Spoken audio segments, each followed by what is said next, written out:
ಈಗ ನೋಡ್ತಿದ್ದೀರಾ ಬೇಳೆ ಸಾಂಬಾರು.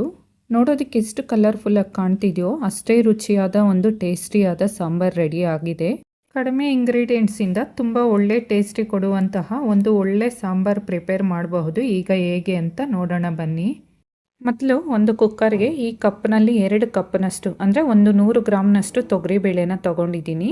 ತೊಗರಿಬೇಳೆಗೆ ಸ್ವಲ್ಪ ನೀರನ್ನು ಸೇರಿಸ್ಕೊಂಡು ಒಂದು 2ರಿಂದ 3 ಸರಿ ಇದೇ ಥರ ವಾಶ್ ಮಾಡ್ಕೊಂಡಿದ್ದೀನಿ. ತೊಗರಿಬೇಳೆ ತೊಳೆದ ನಂತರ ಈ ಗ್ಲಾಸಲ್ಲಿ 1.5 ಗ್ಲಾಸ್ ನೀರಿನಷ್ಟು ಸೇರಿಸ್ಕೊಳ್ತಾ ಇದ್ದೀನಿ. ಸೇರಿಸ್ಕೊಂಡ ನಂತರ ಕುಕ್ಕರ್ ಪ್ಲೇಟ್ನ ಕ್ಲೋಸ್ ಮಾಡಿ ಒಂದು 2 ವಿಸಿಲ್ ಬೇಯಿಸ್ಕೊಳ್ತೀನಿ. ಕುಕ್ಕರ್ ಪ್ರೆಷರ್ ಬರುವಷ್ಟರಲ್ಲಿ ಒಂದು ದಪ್ಪ ಈರುಳ್ಳಿ, ಒಂದು ದಪ್ಪ ಟೊಮೆಟೊನ ತೊಗೊಂಡಿದ್ದೀನಿ. ಹಾಗೆ ಮೇಲೆ ಇರ್ತಕ್ಕಂಥ ಸಿಪ್ಪೆನೆಲ್ಲ ಸುಲಿದು ಈ ಥರ ಸಣ್ಣ ಸಣ್ಣದಾಗಿ ಹಚ್ಚಿಟ್ಕೊಳ್ತಾ ಇದ್ದೀನಿ. ಹಾಗೆಯೇ ಟೊಮೆಟೊನೂ ಸಹ ಸೇಮ್ ಇದೇ ಥರ ಸಣ್ಣದಾಗಿ ಹಚ್ಚಿಟ್ಕೊಳ್ಬೇಕು. ಟೊಮೆಟೊ ಮತ್ತು ಈರುಳ್ಳಿನ ಹೀಗೆ ಸಣ್ಣದಾಗಿ ಹಚ್ಚಿಟ್ಕೊಂಡಿದ್ದಾಗಿದೆ. ಈಗ ಮೀಡಿಯಂ ಫ್ಲೇಮಲ್ಲಿ ಸ್ಟವ್ನ ಆನ್ ಮಾಡಿ ಒಂದು ದಪ್ಪ ತಳ ಇರ್ತಕ್ಕಂಥ ಬಾಣಲೆಗೆ ನಾನು ಗ್ರೌಂಡ್ನಟ್ ಆಯಿಲ್, ಕೋಲ್ಡ್ ಫ್ರೆಶ್ ಆಯಿಲ್ನ ಸೇರಿಸ್ಕೊಳ್ತಾ ಇದ್ದೀನಿ. ಎಣ್ಣೆ ಬಿಸಿ ಆಗಿದೆ. ನಂತರ ಹಚ್ಚಿಟ್ಕೊಂಡಿರ್ತಕ್ಕಂಥ ಈರುಳ್ಳಿನೂ ಸೇರಿಸ್ಕೊಂಡು ಈರುಳ್ಳಿಯಲ್ಲಿರ್ತಕ್ಕಂಥ ಹಸಿ ವಾಸನೆ ಹೋಗೋ ತನಕ ಚೆನ್ನಾಗಿ ಫ್ರೈ ಮಾಡ್ಕೊಳ್ಬೇಕು. ಈರುಳ್ಳಿ ಈಗ ಚೆನ್ನಾಗಿ ಬೆಂದಿದೆ. ಬೆಂದ ನಂತರ ಮೊದಲೇ ಹಚ್ಚಿಟ್ಕೊಂಡಿರ್ತಕ್ಕಂಥ ಟೊಮೆಟೊನ ಸೇರಿಸ್ಕೊಳ್ತಾ ಇದ್ದೀನಿ. ಟೊಮೆಟೊ ಸೇರಿಸ್ಕೊಂಡ ನಂತರ ಸೇಮ್ ಮೀಡಿಯಂ ಫ್ಲೇಮಲ್ಲೇ ಒಂದು 5ರಿಂದ 10 ನಿಮಿಷ ಚೆನ್ನಾಗಿ ಫ್ರೈ ಮಾಡ್ಕೊಳ್ಬೇಕು. ಟೊಮೆಟೊನ ಎಣ್ಣೆಯಲ್ಲಿ ಆದಷ್ಟು ಸಾಫ್ಟಾಗಿ ಫ್ರೈ ಮಾಡ್ಕೊಳ್ಳಿ, ತುಂಬ ಟೇಸ್ಟಿಯಾಗಿರುತ್ತೆ. ನಂತರ ಸ್ಟವ್ನ ಆಫ್ ಮಾಡಿಕೊಂಡು ಬಿಸಿ ಆರೋದಕ್ಕೆ ಇಟ್ಟಿದ್ದೀನಿ. ಫ್ರೈ ಮಾಡಿರ್ತಕ್ಕಂಥ ಆನಿಯನು ಮತ್ತು ಟೊಮೆಟೊ 2 ಬಿಸಿ ಆರಿದೆ ನೋಡಬಹುದು. ಈ ಥರ ಬಿಸಿ ಆರಿಸ್ಕೊಂಡ ನಂತರ ಒಂದು ಸಣ್ಣದ ಮಿಕ್ಸಿ ಜಾರ್ಗೆ ಹಸಿ ಕೊಬ್ಬರಿನ ಬಳಸ್ಕೊಳ್ಳಿ. ನನ್ನ ಹತ್ರ ಹಸಿ ಕೊಬ್ಬರಿ ಇರಲಿಲ್ಲ ಅಂತ ಒಣ ಕೊಬ್ಬರಿ 1 ಹಿಡಿಯಷ್ಟು, ಹಾಗೆ 2 ಟೇಬಲ್ ಸ್ಪೂನ್ ಸಾಂಬಾರು ಪುಡಿ, ಅರ್ಧ ಟೇಬಲ್ ಸ್ಪೂನ್ನಷ್ಟು ಗರಂ ಮಸಾಲೆ, ಹಾಗೆ ನಾವು ಮೊದಲೇ ಫ್ರೈ ಮಾಡಿ ಆರಿಸಿಟ್ಕೊಂಡಿರ್ತಕ್ಕಂಥ ಟೊಮೆಟೊ ಮತ್ತು ಆನಿಯನ್ನ ಸೇರಿಸ್ಕೊಂಡಿದ್ದೀನಿ. ಈಗ ಸಾಫ್ಟಾಗಿ ಗ್ರೈಂಡ್ ಮಾಡ್ಕೊಳ್ಬೇಕು. ಅಂದರೆ ನಾವು ಮಸಾಲೆ ಯಾವ ಥರ ರುಬ್ಕೊಳ್ತೀವಿ ಆ ಥರ ಸಾಫ್ಟಾಗಿ ಗ್ರೈಂಡ್ ಮಾಡ್ಕೊಳ್ಬೇಕು. ನೋಡಿ, ಇಷ್ಟು ಸಾಫ್ಟಾಗಿ ಗ್ರೈಂಡ್ ಮಾಡಿಕೊಂಡ್ರೆ ಸಾಕು. ಅಂದರೆ ನಾವು ಒಂದು ಪೇಸ್ಟನ್ನ ಯಾವ ಥರ ರೆಡಿ ಮಾಡ್ಕೊಳ್ತೀವಿ ಅಷ್ಟು ಸಾಫ್ಟಾಗಿ ಗ್ರೈಂಡ್ ಮಾಡಿಕೊಂಡ್ರೆ ಸಾಕು. ಹಾಗೆ ಮಿಕ್ಸಿಯಲ್ಲಿ ಗ್ರೈಂಡ್ ಮಾಡಬೇಕಾದ್ರೆ ನೀರನ್ನು ಸೇರಿಸಬಾರ್ದು. ಈಗ ಕುಕ್ಕರ್ 2 ವಿಜಿಲ್ ಬಂದು ಪ್ರೆಷರ್ ಎಲ್ಲ ಹೋಗಿದೆ. ನೋಡಿ, ಈ ಥರ ಸಾಫ್ಟಾಗಿ ನಾವು ಬೇಳೆನ ಬೇಯಿಸ್ಕೊಳ್ಬೇಕು. ಈಗ ನುಗ್ಗೆ ಸೊಪ್ಪನ್ನು ತೊಗೊಳ್ತಾ ಇದ್ದೀನಿ. ನಾನು 2 ಹಿಡಿ ನುಗ್ಗೆ ಸೊಪ್ಪು, ಅಂದರೆ ಮನೆಯಲ್ಲಿ ಜಾಸ್ತಿ ಇತ್ತಂತ ನುಗ್ಗೆ ಸೊಪ್ಪನ್ನು ತೊಗೊಂಡಿದ್ದೀನಿ ಜಾಸ್ತಿ. ನೀವು 1 ಹಿಡಿಯಷ್ಟು ನುಗ್ಗೆ ಸೊಪ್ಪು ತೊಗೊಂಡ್ರೆ ಸಾಕು, ಸಾಂಬಾರು ತುಂಬ ಟೇಸ್ಟಿಯಾಗಿರುತ್ತೆ. ನಾನು ಸ್ವಲ್ಪ ಜಾಸ್ತಿ ತೊಗೊಂಡಿದ್ದೀನಿ. ನುಗ್ಗೆ ಸೊಪ್ಪು ಬಿಡಿಸ್ಬೇಕಾದ್ರೆ ನೋಡಿ, ಈ ಥರ ಕಡ್ಡಿ ಇಲ್ಲದೆ ಇರೋ ಥರ ಚೆನ್ನಾಗಿ ಕ್ಲೀನ್ ಮಾಡಿ ಇಟ್ಕೊಳ್ಬೇಕು. ನುಗ್ಗೆ ಸೊಪ್ಪಿನ ಜೊತೆ ನುಗ್ಗೆ ಹೂವು ಬರುತ್ತಲ್ವ, ನೋಡಿ ಈ ಥರ ಹೂವು ಇದ್ರೇನು ಚೆನ್ನಾಗಿರುತ್ತೆ. ಅರ್ಧ ಹೂವು ಅರ್ಧ ಸೊಪ್ಪಿದ್ರೂ ಚೆನ್ನಾಗಿರುತ್ತೆ. ನಾನು ನುಗ್ಗೆ ಸೊಪ್ಪನ್ನು ಮಾತ್ರ ತೊಗೊಂಡಿದ್ದೀನಿ, ನುಗ್ಗೆ ಹೂವನ್ನ ಇಲ್ಲಿ ತೊಗೊಂಡಿಲ್ಲ. ಸ್ವಲ್ಪ ಸಿಕ್ಕಿದ್ದನ್ನಷ್ಟೇ ನಾನು ಹಾಕ್ಕೊಂಡಿದ್ದೀನಿ. ಹಾಗೆ ನುಗ್ಗೆ ಸೊಪ್ಪು 2ರಿಂದ 3 ಸರಿ ಚೆನ್ನಾಗಿ ತೊಳೆದು ಈ ಥರ ನೀರು ಸೋರೋದಕ್ಕೆ ಇಟ್ಕೊಂಡಿದ್ದೀನಿ.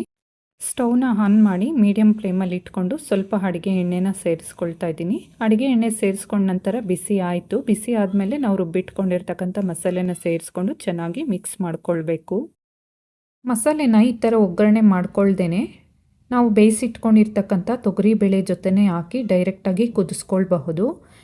ಎಣ್ಣೆಯಲ್ಲಿ ಮಸಾಲೆ ಎಲ್ಲ ಚೆನ್ನಾಗಿ ಫ್ರೈ ಆಗಿದೆ. ಈಗ ಮಿಕ್ಸಿ ಜಾರ್ಗೆ ಸ್ವಲ್ಪ ನೀರನ್ನು ಸೇರಿಸ್ಕೊಂಡು ಅದೇ ನೀರನ್ನು ಮತ್ತೆ ಬಾಣಲೆಗೆ ಸೇರಿಸ್ಕೊಳ್ತಾ ಇದ್ದೀನಿ. ಈಗ ಬೇಯಿಸಿಟ್ಕೊಂಡಿರ್ತಕ್ಕಂಥ ತೊಗರಿಬೇಳೆನ ಈ ಮಸಾಲೆ ಜೊತೆ ಮಿಕ್ಸ್ ಮಾಡ್ಕೊಳ್ತಾ ಇದ್ದೀನಿ. ಇಲ್ಲಿ ನಾನು ಬೇಯಿಸಿರ್ತಕ್ಕಂಥ ತೊಗರಿಬೇಳೆ ಸಾಫ್ಟ್ ಆಗಿಲ್ಲ. ಇದು ಹೊಸ ತೊಗರಿಬೇಳೆ ಆಗಿದ್ದರಿಂದ ನನಗೂ ಅಷ್ಟು ಸರಿಯಾಗಿ ಗೊತ್ತಾಗಲಿಲ್ಲ ಎಷ್ಟು ವಿಜಿಲ್ಲು ಬೇಯಿಸ್ಕೊಳ್ಬೇಕಂತ. ನೀವೇನಾದರೂ ಮನೆಯಲ್ಲಿ ಈ ಸಾಂಬಾರನ್ನ ಟ್ರೈ ಮಾಡ್ತಿದ್ರೆ ಆದಷ್ಟು ತೊಗರಿಬೇಳೆನ ಸಾಫ್ಟಾಗಿ ಬೇಯಿಸ್ಕೊಳ್ಳಿ. ನೋಡಬಹುದು, ಪ್ಲೇಟ್ನ ಕ್ಲೋಸ್ ಮಾಡಿ ಒಂದು 5ರಿಂದ 10 ನಿಮಿಷ ಕುದಿಸ್ಕೊಂಡಿದ್ದೀನಿ. ಸ್ವಲ್ಪ ಗಟ್ಟಿಯಾಗಿದೆ ಸಾಂಬಾರು. ನುಗ್ಗೆ ಸೊಪ್ಪನ್ನು ಒಂದು 2ರಿಂದ 3 ಸಾರಿ ಚೆನ್ನಾಗಿ ತೊಳೆದು ನೀಟಾಗಿ ನೀರನ್ನು ಶೋಧಿಸಿಟ್ಕೊಂಡಿದ್ದೆ. ನುಗ್ಗೆ ಸೊಪ್ಪು 2 ಹಿಡಿ ಸೊಪ್ಪನ್ನು ನಾನಿಲ್ಲಿ ಸಾಂಬಾರಿಗೆ ಸೇರಿಸ್ಕೊಳ್ತಾ ಇದ್ದೀನಿ. ನುಗ್ಗೆ ಸೊಪ್ಪು ಮೆಜರ್ಮೆಂಟು ನಾನು ತೊಗೊಂಡಿರೋ ಥರನೇ ತೊಗೊಬೇಕಂತ ಏನಿಲ್ಲ. ನಾವು ಟೇಸ್ಟ್ಗೆ ಅಂತ ಎಷ್ಟಾದರೂ ಬಳಸ್ಕೊಳ್ಬೋದು. ಅಂದರೆ 1 ಹಿಡಿ ಅರ್ಧ ಹಿಡಿ ಎಷ್ಟಾದರೂ ಸೇರಿಸ್ಕೊಳ್ಬೋದು. ಬಟ್ ಸಾಂಬಾರು ಮಾತ್ರ ತುಂಬ ಚೆನ್ನಾಗಿರುತ್ತೆ. ಸೊಪ್ಪು ಸೇರಿಸಿದ ನಂತರ ಒಂದು 5ರಿಂದ 10 ನಿಮಿಷ ಸ್ವಲ್ಪ ಹಸಿ ವಾಸನೆ ಹೋಗೋ ತನಕ ಕುದಿಸ್ಕೊಳ್ಬೇಕು. ಕುದಿಸ್ಕೊಂಡ ನಂತರ ನಮ್ಮ ರುಚಿಗೆ ತಕ್ಕಷ್ಟು ಉಪ್ಪನ್ನು ಸೇರಿಸ್ಕೊಳ್ಬೇಕು. ನಮ್ಮ ಮನೆಗೆ ತಕ್ಕಂತೆ ನಾನು ಇಲ್ಲಿ ಉಪ್ಪನ್ನು ಸೇರಿಸ್ಕೊಳ್ತಾ ಇದ್ದೀನಿ. ನಿಮ್ಮ ರುಚಿಗೆ ತಕ್ಕಂತೆ ನೀವು ಉಪ್ಪು ಖಾರನ ಬಳಸ್ಕೊಳ್ಬೋದು. ನಂತರ ಪ್ಲೇಟ್ನ ಕ್ಲೋಸ್ ಮಾಡಿ ಒಂದು 10 ನಿಮಿಷ ಕುದಿಸಿದ ನಂತರ ನೋಡಿ, ಹೀಗೆ ಗಟ್ಟಿಯಾಗುತ್ತೆ ಸಾಂಬಾರು.